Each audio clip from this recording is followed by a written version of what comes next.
이사야 30장 18절부터 26절까지 구약성경 1002쪽입니다.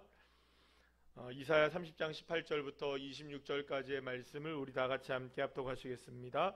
그러나 여호와께서 기다리시나니 이는 너희에게 은혜를 베풀려 하심이요 일어나시리니 이는 너희를 긍휼히 여기려 하심이라. 대저 여호와는 정의의 하나님이시라. 그를 기다리는 자마다 복이 있도다.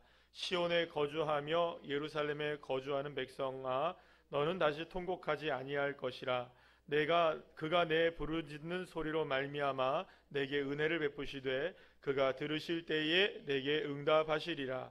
주께서 너희에게 환난의 떡과 고생의 물을 주시나 내 스승은 다시 숨기지 아니하시리니 내 눈이 내 스승을 볼 것이며 너희가 오른쪽으로 치우치든지 왼쪽으로 치우치든지 내 뒤에서 말소리가 내 귀에 들려 이르기를 이것이 바른 길이니 너희는 이리로 가라 할 것이며 또 너희가 너희 조각한 우상에 입은 은과 부어 만든 우상에 올린 금을 더럽게 하여 불결한 물건을 던짐같이 던지며 이르기를 나가라 하니라.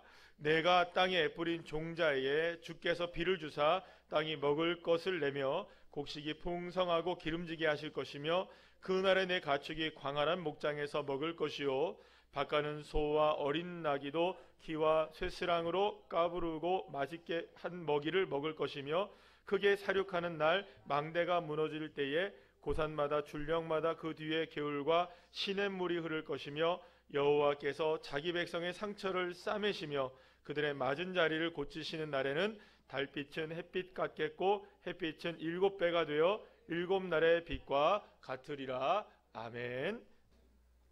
할렐루야. 오늘은 함께 읽은 이사야 30장 18절에서 26절까지의 말씀으로 우리 행복한 사람이라는 제목으로 함께 은혜를 나누겠습니다. 예수님께서 말씀하신 말씀들 모두가 다 사실 우리에게 감동이 되어지고 은혜가 되어지는 말씀들이지만 그 중에서 많은 그 이야기들 중에서 감동적인 이야기를 하나 꼽으라면 그 중에 단연 한 가지 감동적인 이야기를 꼽을 수 있는 것 중에 하나가 뭐냐면 누가복음 15장에 나와 있는 이 두 아들과 아버지에 관한 비유의 이야기라고 말할 수 있을 것입니다. 이 비유의 말씀을 우리가 흔히 뭐라고 부르냐면 돌아온 탕자의 비유라고 여러분들 들어보셨죠? 그 비유의 말씀이 바로 두 아들과 아버지에 관한 비유인데요.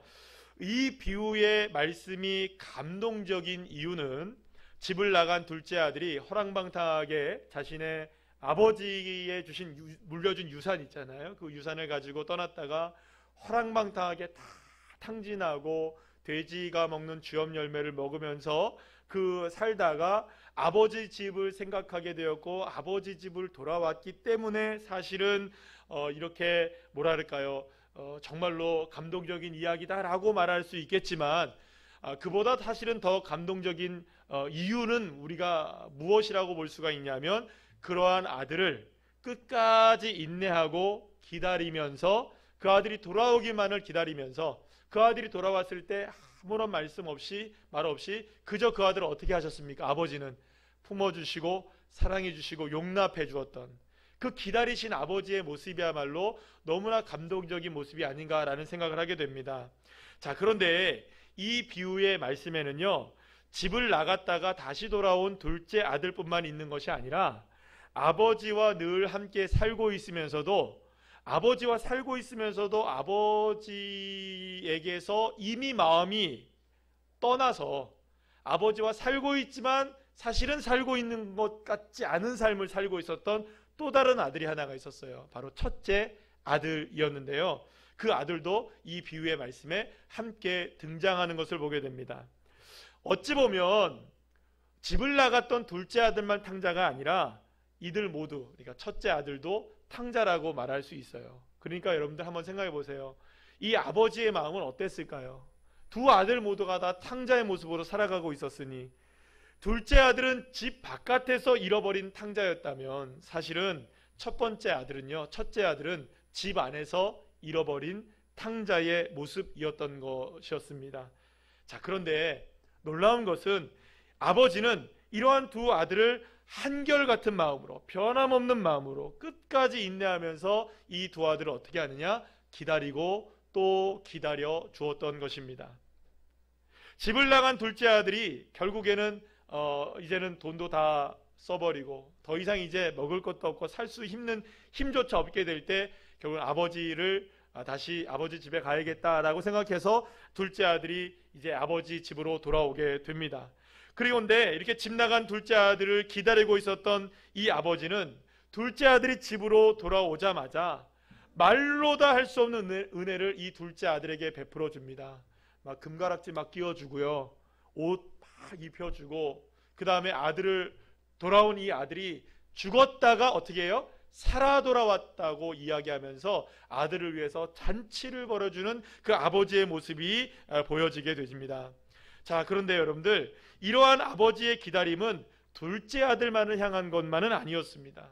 늘 아버지 곁에 있었지만 아버지와 함께하기를 거부하고 있었던 첫째 아들을 향한 것이기도 했습니다. 이 첫째 아들은요, 늘 아버지와 함께하기를 거부해요. 근데 맨 마지막에 이 아버지가 이 첫째 아들을 향해서 손을 내밀면서 우리 같이 함께 가자, 같이 함께 가야 되지 않겠냐, 같이 함께 집으로 들어가야 되지 않겠느냐 하면서 아버지가 첫째 아들에게 아버지에서 마음이 떠나 있었던, 함께 살고 있었으나 마음이 떠나고 있었던 그 첫째 아들을 향해 손을 내미는 모습으로 늘 돌아오기만을 기다리는 이 아버지의 모습을 보게 됩니다. 이렇게 이 비유에서 예수님은 아버지가 끝내 인내하며 기다리는 모습을 우리에게 보여줍니다.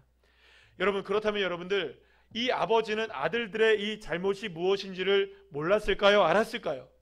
문제가 무엇인지를 정확히 알고 있었을 것입니다. 왜 이런 지경에 이르게 되었는지 아버지는 분명히 알고 있었어요.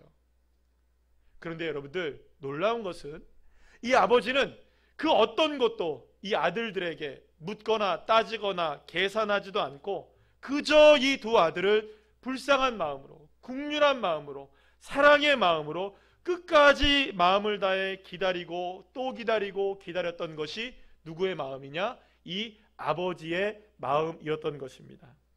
사랑하는 여러분, 이렇게 끝까지 인내하며 품어주며 용서하고 긍휼과 자비와 사랑의 마음으로 두 아들을 기다려준 아버지의 마음이 없었다면, 아버지가 이렇게 기다려주지 않았다면, 여러분 생각해 보세요.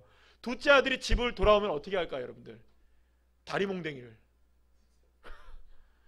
가만히 두겠습니까? 여러분들, 재산 다 탕진하고 거지꼴돼서 돌아온 아들, 여러분들, 이게 여러분들에게 말이 되겠습니까? 같이 살면서도 아버지를 아버지로 여기지 않는 이 첫째 아들, 어떻게 여러분들 그 아들을 용납하며 있을 수 있겠어요? 이 두 아들이 다시 돌아온다 할지라도 그 돌아오는 것을 용납해 주시고 기다려 줬던 아버지의 마음이 없더라면 여러분들, 이 두 자녀를 향한 그 어떤 은혜의 부스러기도 남아있지 않았을 것입니다. 그리고 바로 예수님은 이러한 아버지의 모습이 바로 누구의 모습이라고 우리에게 소개시켜주고 있는 거냐면, 저와 여러분이 섬기고 있는 하나님, 그 하나님이 바로 이러한 아빠 아버지의 모습이라고 저와 여러분에게 말씀해 주고 계시는 것입니다. 자, 그런데 성경을 우리가 자세히 이렇게 읽어보면 너무나 많은 곳에서 하나님의 성품에 관한 이야기를 하실 때 하나님의 성품이 어떤 성품이라고 이야기하냐 하면, 긍휼과 은혜가 풍부하신 하나님, 자비로우신 하나님, 인애와 사랑이 많으신 하나님, 기다려주신 하나님. 따라합시다. 긍휼의 하나님, 은혜의 하나님, 사랑의 하나님.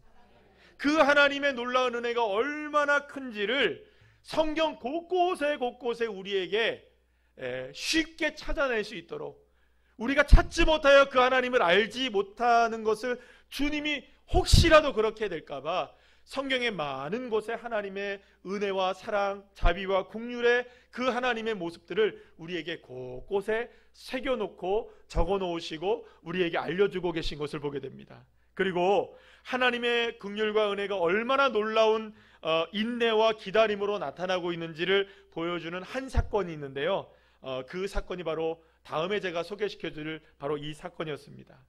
이스라엘 백성들이 출애굽하여서 시내산에 머물 때의 일입니다. 하루는 하나님께서 모세를 부르십니다. 그리고 너 신의 산으로 올라와라, 내가 할 말이 있다. 그런데 아무도 이스라엘 백성들 가운데서는 그 산 문턱에도 올라오지 못하도록 여기 넘으면 너 죽는다, 올라오지 마, 하나님이 말씀해 놓고 누구만 부르십니까? 모세만 불러서 산꼭대기로 이 모세를 불러내십니다. 그래서 모세가 열심히 올라가요.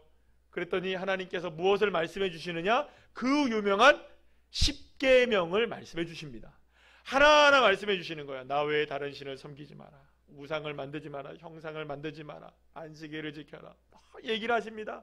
그러면서 하나님은 그 이야기 10계명을 친히 하나님께서 두 돌판에 새겨주십니다.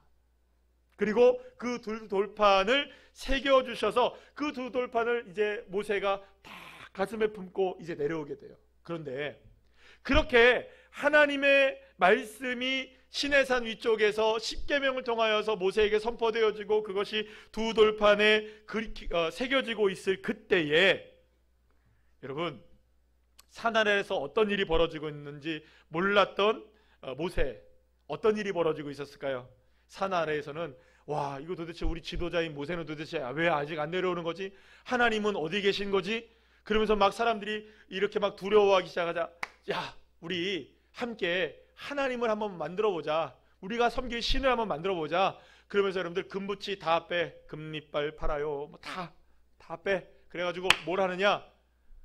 금으로 금 송아지 우상을 하나 만들어냅니다. 그리고서 백성들 가운데 딱 칸이 놓고 그것을 뭐라고 섬기는 줄 아세요, 여러분들? 우리를 이곳까지 인도해낸 This is 야훼, 하나님이라고 섬기기 시작하는 거예요. 바로 그 시간 여러분들 시내산 위에서는 지금 뭘 하고 있는데, 나 외에 다른 신을 섬기지 말고, 우상을 만들지 말고, 형상도 만들지 마, 라우 이렇게 얘기하고 계실 때 산 밑에서는 어떻게 하고 있느냐? 우상 만들고 있었던 거예요. 여러분, 그러니까 모세가 두 돌판, 하나님 우리 알겠습니다, 10계명 잘 지키겠습니다, 그 두 돌판 하나님께서 만들어주신 친히 그 두 돌판을 이렇게 가지고 시내산을 딱 내려왔을 때 딱 보니까 뭐가 있는 거예요, 여러분들? 송아지, 금송아지 우상을 섬기고 있는 이스라엘 백성들을 보게 되었던 이 모세는요, 너무너무 화가 난 거예요. 자기가 지금 품고 있었던 두 돌판엔 무엇이 기록되어 있는데, 우상 만들지 말고 성상 만들지 말고 그거 섬기지 말라고 기록되어 있는데, 아이 세상에 하나님이 하지 말라는 일만 골라서 하고 있는 거예요. 지금 얼마나 이 모세가 화가 났는지, 하나님이 친히 만들어주신 이 두 돌판을 내동댕이 치면서 이 두 돌판이 깨어지고 맙니다. 여러분들 얼마나 화가 났으면, 얼마나 여러분 화가 났으면, 이스라엘 백성들을 향해서 얼마나 화가 났으면 모세가 그렇게 하나님 앞에 주신 이 두 돌판을 깨트려 버렸겠어요. 그런데 여러분들 놀라운 일이 벌어집니다.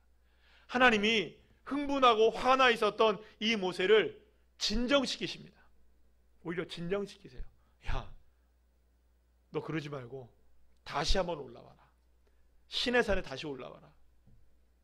그래서 하나님이 다시금 시내산에서 모세를 만나십니다. 그러면서 하나님이 다시금 10계명을 말씀해 주시고, 다시금 두 돌판에 무엇을 새겨주시느냐? 10계명을 또다시 새겨주세요. 그러면서 하나님이 모세에게 무슨 말씀을 하시느냐? 이 말씀을 하십니다. 출애굽기 36장 6절 말씀 우리 다 같이 한번 읽어볼까요? 시작. 여호와께서 그의 앞으로 지나시며 선포하시되 여호와라 여호와라 자비롭고 은혜롭고 노하기를 더디하고 인자와 진실이 많은 하나님이라. 아멘. 사실 여러분들 한번 생각해 보세요. 금송아지, 황금송아지 우상을 만든 이스라엘 백성들을 향해 화가 나도 누가 더 화가 나겠어요, 여러분들? 모세가 화가 나겠어요? 하나님이 더 화가 나시겠어요? 여러분 생각해 보세요. 하나님이 지금 위에서 모세에게 얘야 이것이 10계명이다, 첫 번째, 두 번째 이렇게 말씀하고 계실 때 우상 만들지 말고 형상 만들지 말고 하나님만 잘 섬겨야 된다 막 얘기하고 계실 때, 그때 밑에서 뭐 하고 있는 거예요, 여러분들? 와, 우상 만들고 있는 거 아셨을까요? 몰랐을까요? 하나님이. 여러분들 제가 하나님은 아닙니다. 그러나 여러분들 한번 생각해 보세요. 저 같으면 위에서 만들고 있을 때 위에서 이거 저기 뭐예요? 두돌판 만들고 십계명 알려주고 있을 때 밑에서 이 금송아지 만들고 있었을 거 아니에요. 그때 저 같으면 이랬겠어요. 봐라. 모세야 봐라. 내 지금 이거 말하고 있는데 얘네들 뭐 하고 있냐 지금. 우상 만들고 있지.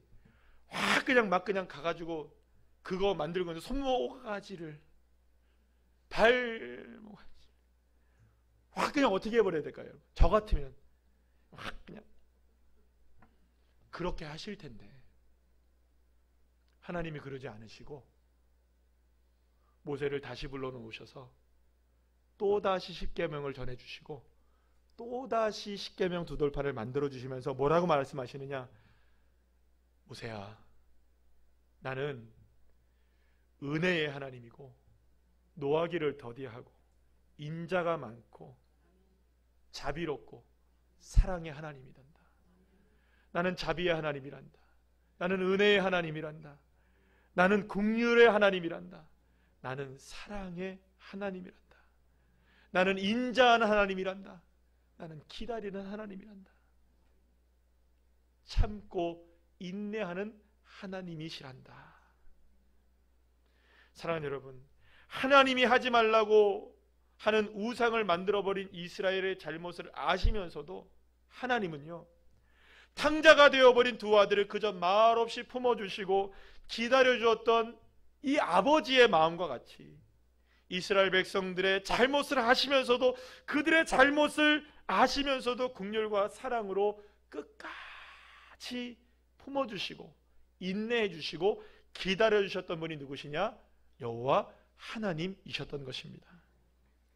사랑하는 여러분, 그리고 오늘 본문에서 이사야 선지자는 이러한 하나님의 마음을 저와 여러분 모두에게 이렇게 전해주고 있습니다. 오늘 18절 말씀 우리 다 같이 한번 읽어볼까요? 시작. 그러나 여호와께서 기다리시나니 이는 너희에게 은혜를 베풀려 하심이요 일어나시리니 이는 너희를 긍휼히 여기려 하심이라. 대저 여호와는 정의의 하나님이시라. 그를 기다리는 자마다 복이 있도다. 아멘. 사랑하는 여러분, 이사야 30장의 내용은요, 그야말로 죄악에 빠져 완전히 길을 잃어버린 패망의 길로 걸어가고 있는 이스라엘 모습을 우리에게 보여주고 있습니다. 1절 말씀도 보세요. 여러분들 완전히 패망했어요. 이제 갈 길이 없어요. 여러분들 무엇보다 이스라엘의 가장 큰 문제가 뭐냐면 여러분들 도무지 하나님을 찾지 않았다는 거예요. 아수르가 이렇게 강력한 모습으로 이스라엘을 공격해오고 있었을 때에 하나님께 도움을 구하면 되는데 하나님께 도움을 구하지 않고 누구의 도움을 구하느냐? 애굽 바로 왕에게 어떻게 하면 도움을 구해서 이 아수르를 물리칠 수 있을까? 이것만을 생각하고 있었던 거예요. 그래서 하나님이 여러분들 얼마나 화가 나셨겠어요?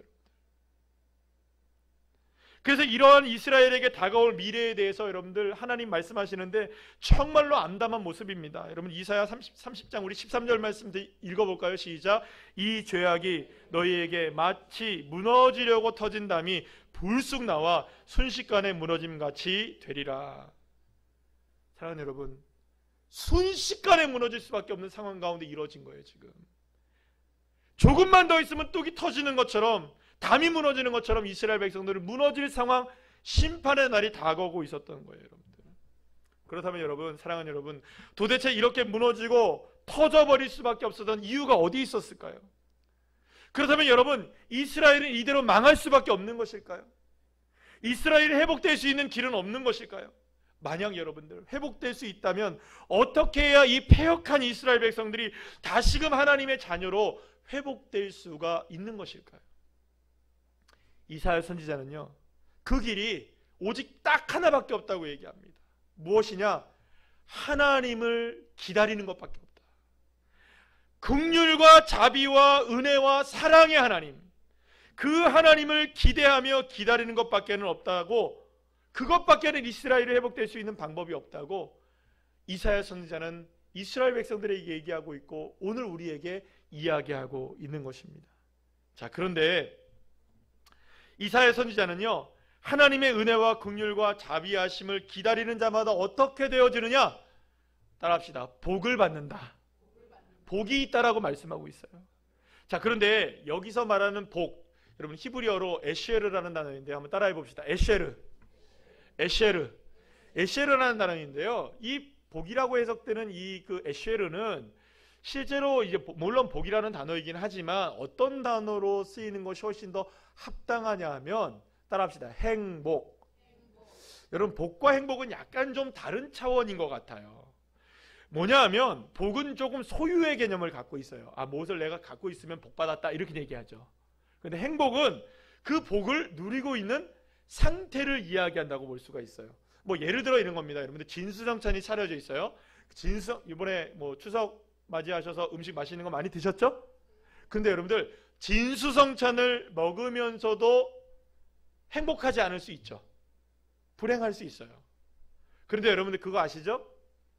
김치 하나에 라면 하나 끓여 먹어도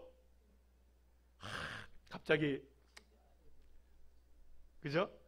김치 하나에 라면 하나 먹어도 행복할 때 있습니까? 없습니까? 있어요, 여러분. 행복이라는 거는요, 어떤 상태냐면 많고 적음을 소유하고 있는 상황을 얘기하는 것도 아니에요. 그 사람의 마음의 상태를 이야기하는 것이겠죠. 사랑하는 여러분, 성경에서 우리에게 말씀하고 있는 복은 단순히 무언가를 많이 소유하고 무엇인가를 이루었기 때문에 우리에게 복이 있다라고 말씀하는 것이 아니라, 비록 사랑하는 여러분, 가진 것이 없어도, 우리의 삶에 무엇인가 이루어진 것이 없어도, 우리의 삶에 무엇인가 부족해도 언제나 내가 하나님을 의지할 수 있고 하나님을 바라볼 수 있고 하나님이 함께 하시는 것만으로도 내가 만족하고 자족할 수 있고 감사할 수 있다면 그것을 성경은 뭐라고 얘기하느냐?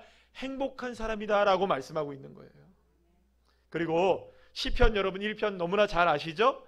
거기에 행복한 사람이 어떤 사람인지에 대한 것을 우리에게 분명하게 말씀해 주고 있는 것을 보는데요. 시편 1편 1절 2절 말씀을 우리 다 같이 쉬운 성경의 말씀으로 함께 읽어보겠습니다. 시작. 행복한 사람은 나쁜 사람들의 꼬임에 따라가지 않는 사람입니다. 행복한 사람은 죄인들의 가는 길에 함께 서지 않으며 빈정대는 사람들과 함께 자리에 앉지 않는 사람입니다. 그들은 여호와의 가르침을 즐거워하고 밤낮으로 그 가르침을 깊이 생각합니다. 여러분, 행복한 사람 주변엔 행복한 사람들만 있어서 행복할까요? 주변에 복 많이 받은 사람들이 있으니 그 사람도 행복해지는 것일까요? 성경은 그렇게 얘기하고 있지 않아요, 여러분. 행복한 사람 주변에는 어떤 사람들인지 아세요? 나쁜 사람들이 들끓는 거예요. 빈정대는 사람들이 가득한 거예요. 때로는 비아냥거리는 사람들이 있습니다. 때로는 죄를 지은 죄인들이 드글드글 대는 곳에서 이 사람이 살아가고 있는 거예요. 그러면 여러분, 그 사람이 살아가는 삶은 어떻겠어요, 여러분들? 얼마나 많은 빈정거림과 비아냥거림과 핍박과 고통을 당하면서 죄의 유혹을 당하면서 여러분 살아가겠어요. 그런데 여러분들, 그 가운데 살아가면서도, 그런 상황 가운데 던져져 있으면서도 그 사람이 하나님의 말씀을 즐거워하고 하나님의 뜻을 따라간다면 그 사람이야말로 어떤 사람이다? 행복한 사람이다. 주변에 행복한 사람이 많아서 그 사람이 행복해지는 것이 아니라 비아냥거리고 빈정되고 죄인이 많고 고통 속에 살아가도 하나님의 말씀을 따라갈 수 있다면 그 사람이 어떤 사람이냐? 행복한 사람이라고 성경은 분명하게 우리에게 말씀해 주고 있는 것입니다. 그렇습니다. 진정으로 행복한 사람은 어떠한 상황 속에서도 하나님을 갈망하는 그 사람, 하나님께서는 내게 은혜를 베푸시고 내게 긍휼을 베푸시고 나에게 사랑을 잃지 않으시고 나를 기다려주시고 그 하나님이 나에게 다가오신다는 것, 그 자리에 언제나 머물러 계신다는 것을 기대하며 기다리는 그 사람이 어떤 사람이냐? 행복한 사람인 것입니다. 그렇다면 여러분들, 그 행복한 사람이 기다리는 그 기다림은 어떤 것을 기다리는 것일까요? 그런데 여러분, 여기서 우리가 먼저 알아야 될 게 있어요. 기다림에는요, 두 가지 마음이 혼재되어 있습니다. 하나는 여러분 그거 알잖아요. 여러분들 잘 아시죠? 그녀를 만나는 곳 100m 전, 이런 노래 다 말씀과 기도에 전념하셔서 이런 노래 모르시나요? 아시죠? 들어보셨을 거예요. 아주 옛날 노래이지만 그녀를 만나는 곳 100m 전에 설레는 거예요. 무엇인가가 이루어지고 여러분들 무엇인가를 기다릴 때 설레는 마음이 있잖아요. 막 설레는 거예요. 어제 결혼식 있었잖아요. 그죠? 신랑이 신부를 기다릴 때 얼마나 설레요. 그죠? 신부도 그 신랑을 맞이하러 나갈 때 얼마나 설레요. 세상에 어제 보니까는 신랑도 이만큼 입이 찢어지고 신부도 이만큼 입이 찢어지고 세상에 저는 그 앞에 맨 앞에 앉아 있었어요. 근데 이 신랑 신부가 얼마나 좋은지 끊임없이 웃는데 행복해 보이더라고요. 또 이게 피로 현장에 와서 인사를 하러 신랑 신부가 들어왔어요. 그런 데서 세상에 얼마나 웃는지. 그래서 내가 신부한테 그래서 제가 뭐라 하죠? 웃어서 너무 좋다고. 근데 결혼식에서 신부가 그렇게 많이 웃는 거는 딸 가진 아빠로서는 조금 딸 가진 아빠들은 좀 이해하시죠? 우리 이군호 선생님 딸 가진 아빠 우리 장로님 이해하시죠? 웃기만 해봐라 그냥. 웃는 거예요. 너무 행복해 보이는 거예요. 얼마나 여러분 행복하겠어요. 여러분들 이제 결혼해가지고. 그런데 두 가지 마음이 있는 거야. 살아봐라. 살아보면 된다.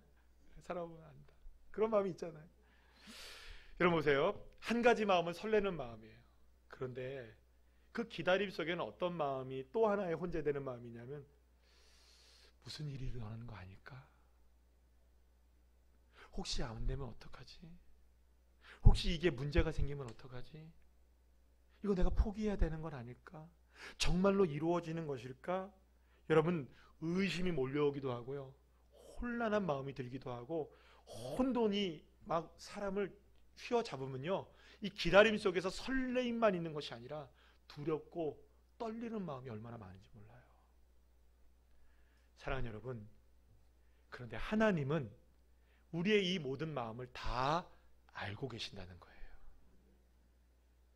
그래서 성경은 곳곳에 하나님이 어떤 하나님이시다? 긍휼의 하나님이시다. 자비의 하나님이시다. 인자하신 하나님이시다. 사랑의 하나님이시다. 은혜로 다가오시는 하나님이심을 곳곳에 새겨놓으시고 말씀해 놓으신 겁니다. 그렇기 때문에 사실은요, 비록 우리의 삶이 부족하고 연약해도 은혜와 긍휼과 사랑으로 우리를 기다리고 계시는 하나님이 나를 맞아주실 것을 기대할 수 있을 때, 하나님께 용서받을 수 없을 만큼 우리가 죄를 짓고 악한 삶을 살았다 할지라도 그 모든 붉은 죄를 양털같이 희게 하시는 하나님의 긍휼과 사랑이 나를 기다리고 있음을 믿을 때, 사랑하는 여러분, 이 탕자가 되어버린 두 아들을 사랑과 긍휼로 끝까지 기다리신 이 아버지의 모습으로 우리에게도 다가오시는 하나님을 믿을 때, 그 기다리시는 하나님을 우리가 기대할 수 있을 때, 그때야 비로소 우리는 행복한 사람이 될 수 있는 것입니다. 물론 말씀드린 대로 기다리는 동안에 의심이 생길 수도 있고 또 회의가 몰려올 수도 있습니다. 정말 하나님 오실까? 정말 하나님 나를 용서해 주실까? 정말 하나님 나를 품어 주실까? 나에게 은혜를 정말 베풀어 주실까? 의심하는 것 우리에게 들 수 있습니다. 그런데 여러분들, 그때 우리에게 필요한 것 하나가 있어요. 뭐냐? 바로 따라합시다. 믿음이 필요한 거예요. 그렇다면 어떤 믿음일까요? 그렇습니다. 하나님은 신실하시다는 믿음, 하나님은 변함이 없으시다는 믿음, 하나님은 결코 거짓되지 않는다는 이 믿음, 약속을 지키신다는 이 믿음, 할렐루야. 이 믿음이 저와 여러분에게 견고하게 세워지기를 간절히 축복합니다. 신명기 7장 9절 말씀 우리 다 같이 한번 쉬운 성경의 말씀으로 읽어볼까요? 시작. 그러므로 여호와 하나님이 참 하나이신 줄을 아시오. 여호와께서는 신실하신 하나님이시오. 여호와께서는 자기를 사랑하고 자기 명령을 지키는 백성을 위해 천대에 이르기까지 사랑의 언약을 지키실 것이요. 아멘. 사랑하는 여러분, 하나님 약속 지키십니다. 신실하신 하나님이심을 믿으시길 바랍니다. 그 믿음으로 긍휼과 자비와 사랑으로 다가오시는 하나님을 끝까지 기다리는 사람이 될 때 그 사람이야말로 어떤 사람이 될 수 있느냐? 진정 참으로 행복한 사람이 될 수 있는 것입니다. 자, 그렇다면 이렇게 하나님을 기다리는 사람이 행복한 이유가 어디 있는 줄 아세요? 그것은 정말로 하나님을 기다리는 사람을 향하여 하나님은 정말로 그 기다림에 합당하게 행복한 삶으로 역사해 주시기 때문입니다. 오늘 본문 여러분 19절 말씀 우리 다 같이 한번 읽어볼까요? 시작. 시온에 거주하며 예루살렘에 거주하는 백성아, 너는 다시 통곡하지 아니할 것이라. 그가 내 부르짖는 소리로 말미암아 내게 은혜를 베푸시되 그가 들으실 때에 내게 응답하시리라. 아멘. 사랑하는 여러분, 하나님은 하나님을 기다리는 사람들의 기도를 외면하지 아니하시고 응답하심으로 행복하게 하신다고 말씀하고 계시는 겁니다. 그뿐만이 아니에요.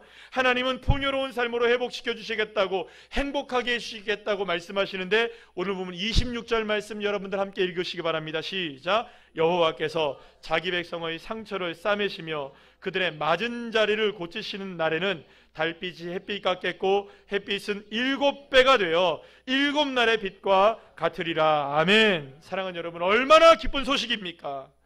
하나님은 하나님을 기다리는 자를 외면하지 아니하시고 그 끝까지 기다린 그 사람에게 진짜로 행복할 수 있도록 기도에 응답해 주실 뿐만 아니라 그들의 삶을 풍요롭게 해주시고 회복시켜 주시는데, 어떻게 회복시켜 주시느냐?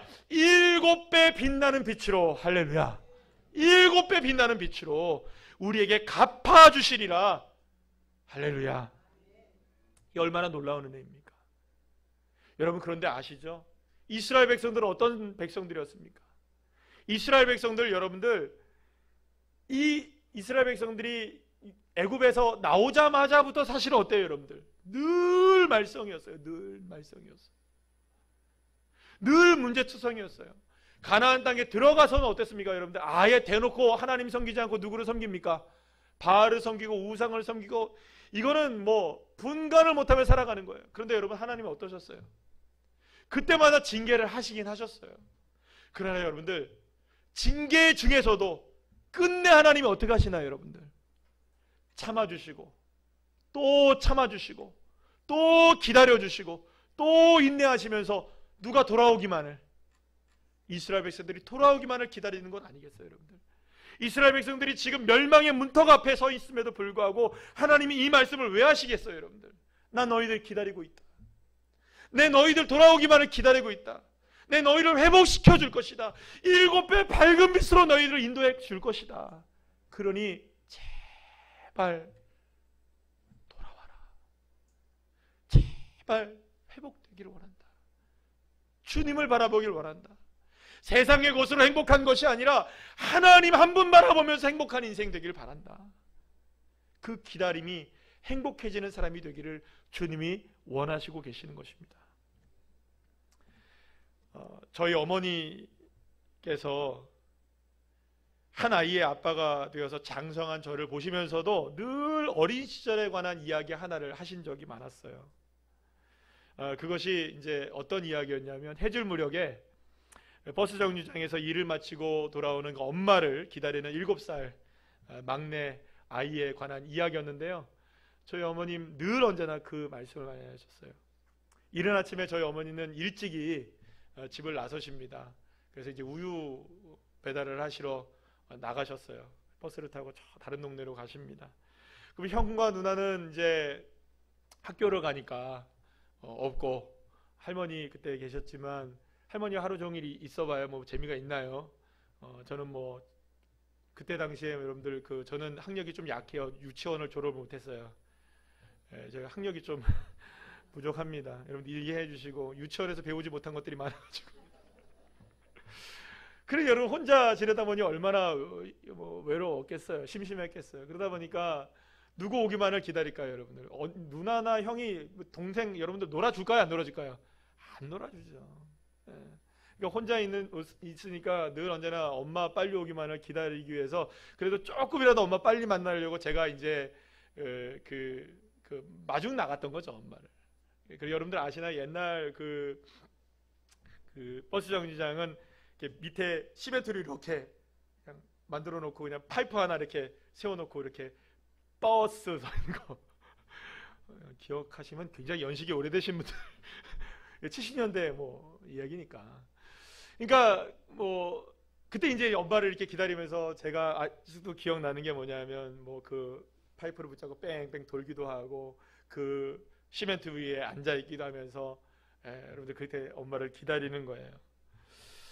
버스 문이 열리면 그토록 기다리는 엄마가 이제 버스를 탁 내려오셔요. 그러면 제가 어떻게 할까요? 엄마 하면서 달려가죠. 그러면 엄마를 얼마나 내가 하루 종일 기다렸는 줄 알아? 하면서 엄마 막 부비겠죠, 그죠? 그럼 엄마는 그거 알까요, 모를까요? 아는 거예요. 이 막내가 얼마나 혼자 심심했으면 엄마를 얼마나 기다렸나 아는 거예요. 제 얼굴은 여러분들은 정말 깨끗했겠죠? 말 그대로 꼬제제 아니었겠어요, 여러분들? 그리고 때로는 여기에 콧물이 막 범벅이 되기도 했을 것이고. 그런데 우리 엄마는 그 막내, 엄마를 기다려주는 그 막내 얼굴을 쓰다듬으면서 막 하면서 이렇게 붙잡고 사랑으로 어루만져 주셨던 그 기억이 아직까지 나요. 어머니는 어릴 때 막내의 모습을 늘 품고 계셨던 것 같습니다.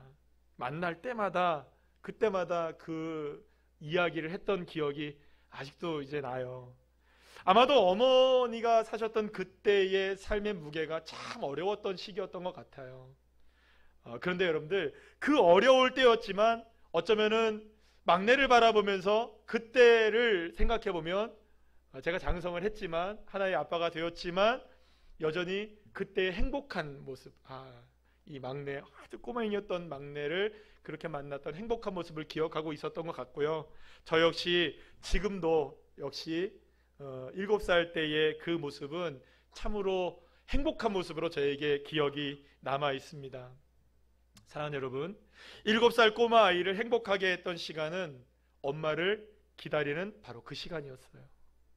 마찬가지로 여러분들 하루 종일 고단한 몸을 이끌고 피곤한 몸으로 집으로 돌아오는 길에 버스 정류장에서 마주하게 될 이 막내 아들, 꼬맹이 막내 아들을 기다리는 건 역시 하루 종일 온종일 피곤해 있었던 이 엄마의 피곤함을 풀어주는 아주 작은 일이었지만 참으로 기다려지는 행복한 모습이 아니었을까요? 사랑하는 여러분, 하나님은 이와 같이 우리를 기다리고 계십니다. 우리의 눈물을 닦아주시길 원하시고 계시고요. 우리의 상처를 보듬어 주시길 원하시고 계시고요. 우리의 아픔을 품어주시길 원하시고 계시고요. 때로는 우리가 죄를 지어도요, 그 죄를 용서해 주시기를 위해 기다리고 계시고요. 언제나 변함없이 그 자리에서 저와 여러분을 기다리고 계시는 거예요. 하나님이 우리에게 내가 지금 너를 기다리고 있다. 그러니 이제 나를 좀 기다려주지 않으련? 주님 우리에게 이렇게 말씀해 주고 계시는 거예요. 사랑하는 여러분, 이제 우리 역시 주님을 기다려야 합니다. 비록 하루하루의 삶이 눈물겹고 힘겹고 끊임없이 다가오는 좀처럼 변화되지 않고 좀처럼 바뀌지 않고 나아질 기미가 보이지 않는 우리의 인생의 길을 걸어가면서 때로는 비난받기도 하고 때로는 둘러있는 삶의 모습들이 우리를 힘겹게 만드는 삶이라 할지라도 나의 아픔 아시고 나의 눈물 닦아주시고 나의 마음을 헤아려 주시는 그 하나님의 긍휼과 사랑과 은혜를 가슴 가득 품고 우리를 기다리고 계시는 그 주님을 바라보면서, 사랑하는 여러분, 피곤하시죠? 고단하시죠? 그래도 여러분들 우리가 행복할 수 있는 이유가 하나가 남겨져 있는 거예요. 왜냐? 우리 하나님 기다릴 수 있으니까. 그리고 그렇게 하나님을 묵묵히 기다리는 그 사람을 오늘 주님은 뭐라고 부르시느냐? 행복한 사람이다. 사랑하는 여러분, 여러분 행복한 사람이 되시기를 축복합니다. 세상의 것으로 행복해질 수 있겠죠. 그러나 여러분, 그것으로 행복해지는 인생이 아니라 하나님 기대하시고 내 인생을 7배 밝은 빛으로 인도해 주실 그 하나님, 그 하나님을 기다리시면서 그 기다림 안에 정말로 행복을 누릴 수 있는, 그래서 저와 여러분이 그렇게 고백했으면 좋겠어요. 나 행복한 사람입니다. 나 비록 이렇게 살아가도, 나 이렇게 연약해도, 나 이렇게 부족해도 나 주님 때문에 행복한 사람이에요.